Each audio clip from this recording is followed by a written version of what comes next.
আল্লাহ রাসূলের পরিবারের লোকজন ক্ষুধার্ত দেখেছেন, পেটে পাথর বেঁধেছেন। আল্লাহ রাসূলের সাহাবারা পেটে পাথর বেঁধেছেন কিনা ইতিহাস সাক্ষী দেয়, হাদিস সাক্ষী দেয়। একটা, দুইটা, তিনটা, চারটা, পাঁচটা পর্যন্ত পেটে পাথর বেঁধেছেন। তথাপি দুনিয়ার কোন মানুষের নিকট হাত পাতেননি। দুনিয়ার কোন মানুষের নিকট থেকে সুদের উপর টাকা গ্রহণ করেননি, সুদের উপর টাকা নেননি। নিয়েছেন, অনাহারে থাকতে রাজি, তথাপিও মানুষের নিকট হাত পাতেন নাই। কিন্তু আজকে আমাদের কি হলো?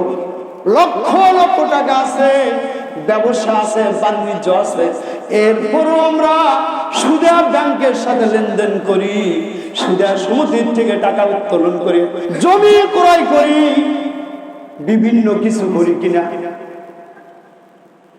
তাহলে আমাদের কি হলো? আমরা কি আল্লাহ রাসূলের আদর্শটাকে গ্রহণ করতে পেরেছি? না ইহুদি নাসারাদের আবিষ্কৃত সুদা পদ্ধতি আমরা অবলম্বন করতে যাচ্ছি? অথচ যে সুদ খাওয়ার কথা বারবার নিষেধ করা হয়েছে, সুদের গুনার কথা যদি আমরা স্মরণ করি, ৭০ থেকে ৭২টা গুনাহ হয় সুদ খেলে, আর সুদের 3টা শাস্তি হয়।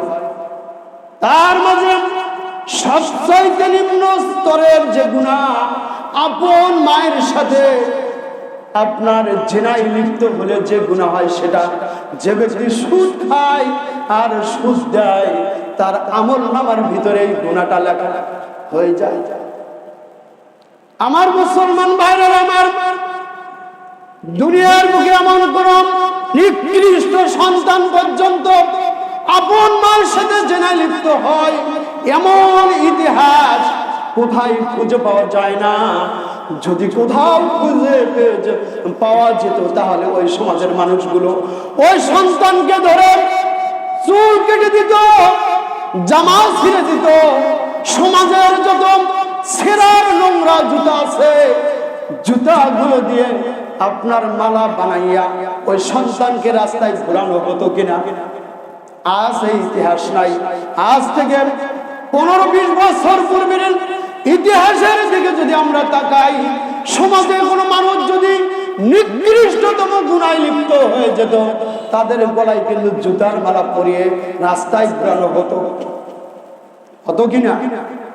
আমার মুসলমান ভাইরা আমার, জুমার দিন সংক্ষিপ্ত আলোচনা, আমরা এই সুদ নামক ঘৃণিত অপরাধ থেকে যেন আল্লাহ পাক রব্বুল আলামিন আমাদেরকে প্রত্যেককে হেফাজত করেন। আল্লাহুম্মা আমিন।